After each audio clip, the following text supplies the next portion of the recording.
Welcome back to the Crochet Crowd as well as my friends over at yarnspirations.com. Today we're going to do the Crochet Scrubber. This is an existing video that we already have and I'm going to be playing that for you today, but we're going to be changing up our yarn style. We are going to be using Lily Sugar and Cream, but as of 2019 there's a brand new player in town. Let's take a look at that yarn now. So this is it. This is called Lily Sugar and Cream Scrub Off. It's a brand new yarn and you're going to see that it's a mix of yarn. So what we have here is 100% cotton for everything, and then some of it is really highly processed and others have been processed differently to provide a scrub off power. What you're going to find is that this is not as abrasive as other things that you may find in the marketplace, and I actually really quite enjoyed working with this yarn. I found this yarn to be pretty addictive. Let me tell you why. So you'll notice that this yarn is the mixes of the colors, and you're going to find when you go to actually crochet this, let's lay this down, is that you will find that the variegation and the solid colors are really working together really well.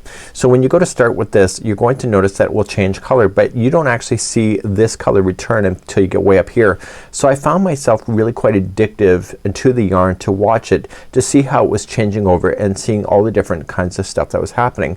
So sometimes the scrub off power here is the solid, sometimes it's variegated, other times the regular cotton is a darker green or it's a lighter green, and it's really quite fun to work with. I was really quite excited about this. So I found with myself when I was working with this always staring at the yarn ball just in anticipation to see what was coming next.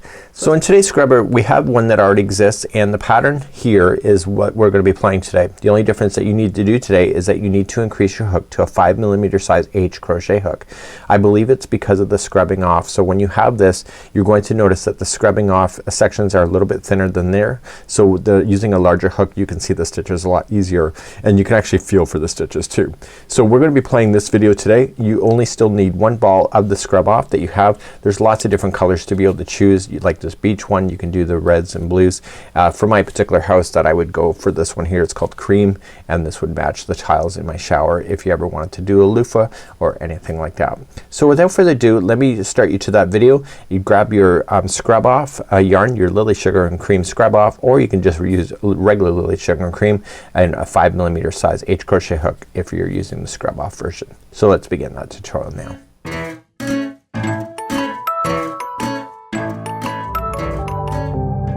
Welcome back to the Crochet Crowd as well as my friends over at yarnspirations.com. I'm your host Mikey. Today we're going to do the Nubby Crochet Scrubber.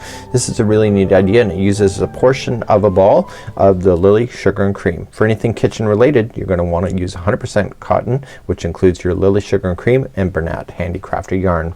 So you can see it's a nice, fabulous, it's dense, it's a great little scrubber. It also has a handle so that you can hang to dry if you wish, which you should. And what we're going to do is get you started, and this is really quite an easy pattern to be able to follow. You're going to need a little crochet marker like so, just a spare piece of yarn, and a 4mm size G crochet hook in order to play to make one of these. So let's talk about the construction of this and then we'll begin. So as we construct this, what we're going to do is the handle is the last section, but we're going to create a flat disc just like you see, and we're going to be playing on the back loops only, and those loops are what these particular little chains are holding on to. So what we're going to do is that we're going to do your disc and then come back, and if you pull this apart you can see it on the inside is that each one of the single crochet front loops each gets one of these, which makes it nice and dense as you're being able to do it.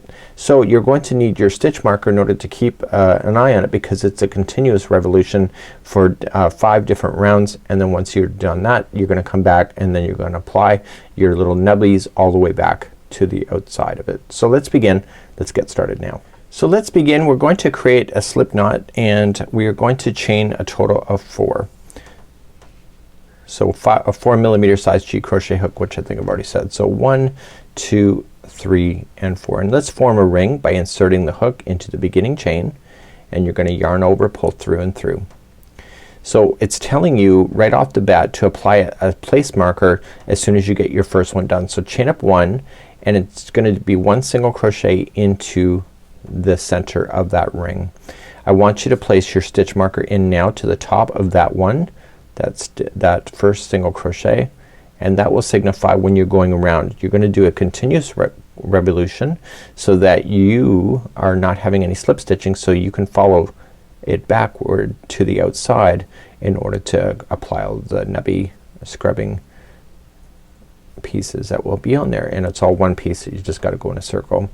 So let's finish off this circle. So you're going to do 9 more single crochets into the center of that circle. So let's just say we've done the first one, which we have. This is going to be number 2, 3, 4, 5, 6, 7. Make space if it's not enough space. So 7, 8, 9, and finally 10. So with the first one plus the other 9, that gives you a total number of 10. So you're not going to slip stitch at the end of the revolution. What you're going to do is you're going to start immediately with the first one. So let's go into number 2, round 2. You're going to go into the back loop. If you're new to crochet, there's 2 strands and together they make up a stitch. Go in the first one, that's the front loop. You go in the second one, the furthest one, that's the back loop. So right when the first one is, you see it with the stitch marker, you're going to apply 2 single crochets into the back loop only. And before you move on, I want you to move up the stitch marker to the first one of the 2.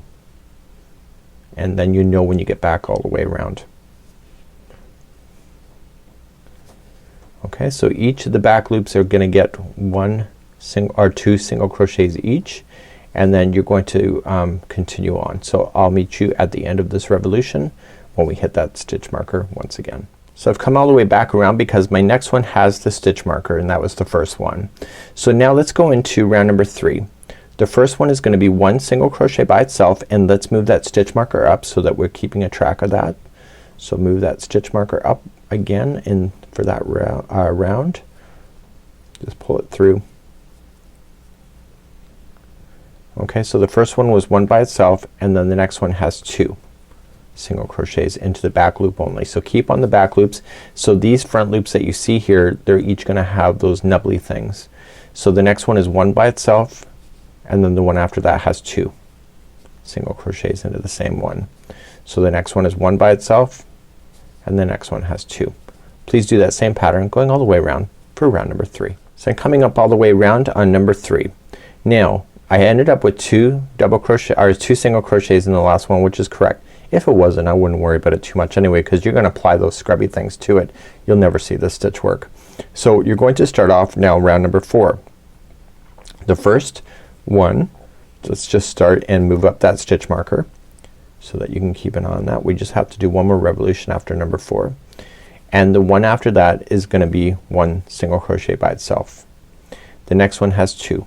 So 1 and 2. Okay, so the repeat pattern is 2 by themselves, so 1 and 2, and then 2 into the same. Please do that all the way around for round number 4. So I'm coming up to the end of round number 4. The last one has 2 single crochets in the same. Again, if you don't have that, don't worry about it too much.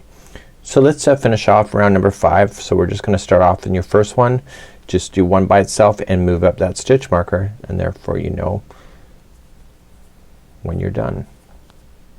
So this is the last revolution that we have, and then we're gonna start our nubbly things after. So in round number 5 you just put 1 by itself, so put another 2 by themselves, so 1 and 2. So you got 3 in a row by themselves, and then the next one has 2. So you notice that it still stays a flat disc. So the repeat pattern is 3 in a row by itself, so 1, 2, 3, and then the next one has 2 into the same one, 1 and 2. Please do that all the way around for round number 5, and then we're gonna start our nubbly things afterward. So as you come up to the end of round number 5, I wanna give you a piece of advice here, so just watch. And because it says to do it after, but I would do it now. Put on your handle now. So we've just come all the way back around, so just slip stitch into the next one, and then I want you to chain. What are we gonna be chaining today? Chaining 12 it says. So 1, 2, 3, 4, 5, 6, 7, 8, 9, 10, 11, and 12. You might as well add it now, so instead of having to have more yarn. And then I would slip stitch back to the same one that you are going into. Now we want to make sure that that's gonna be nice and fastened, so let's just trim your yarn. So this will be a quick lesson on how to fasten off at the end, and you're gonna want to use a tapestry needle for that. So pull everything nice and tight. You can also pull out your stitch marker too if you wish. You're not gonna need that. So what I want to do is just bury that in to the stitch work underneath. So I don't want to impede on any of these front loops that we see because we're gonna be using those. So just come across once, go back in the other direction twice, and a third time I'm gonna pull out that stitch marker now and go back a third time is a charm. And therefore you have the item ready to go. So you can just trim your work. So you can see it looks like it's a little off, but it won't matter because you're not gonna see it much anyway, right, once you apply your nubbies. So now what we're going to do is that we're gonna go back to the center and start applying those next. So the nubbies are actually added to the front loop, and we're gonna start as soon as you see a front loop available to you. So right here, and if you follow it, because we've been going in a continuous revolution, it's like a snail shell, and it will just keep on going around and around. And each one of these we're going to apply exactly the same stitch. So I'm not gonna do the whole thing with you on camera. I'm just gonna show you how to get started today. So we're gonna create a slip knot and just put it onto your hook. And I want you to slip into the first front loop that you can possibly see. Do you see it there? It's right there. And see how we finished? If you kind of follow it up, that's kind of cheating too, but that's how it works. So you're just gonna go into the first one, the front loop, and you are going to apply your yarn to it. So we're gonna get ourselves started with the slip stitch. You're now going to chain 4. So this is how it's done. So 1, 2, 3, 4, and then single crochet starting with the second chain.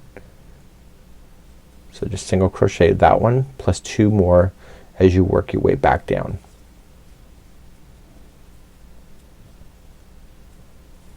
And do the last one. And then you slip stitch to the same one that you just came out of. So slip. Then you move to the next one. So the next one's available to you. So you just slip stitch to start and then chain 4. So 1, 2, 3, 4, second chain, come back, single crochet. So 1, 2, and 3. Slip stitch into the same one that you just came out of, and then slip stitch to the next one to start a new one. So you're just gonna go in a continuous revolution all the way around and around and around. So what I decided to do is that I never did the final round. So if you look at it from this perspective, that round's exposed, and so I figured it might give something extra to grab onto if you need it. And you're just gonna go in a continuous revolution and then just fasten off. As you crochet this, when you go for the first couple rounds, you're going to notice that the middle is open. See how it's filled in now, but the middle will look open, and you're gonna question whether you're doing it right. But as you add more and more of these, they will fill right in and bunch it up all together like this. So this would be how you would do the Nubby Crochet Scrubber.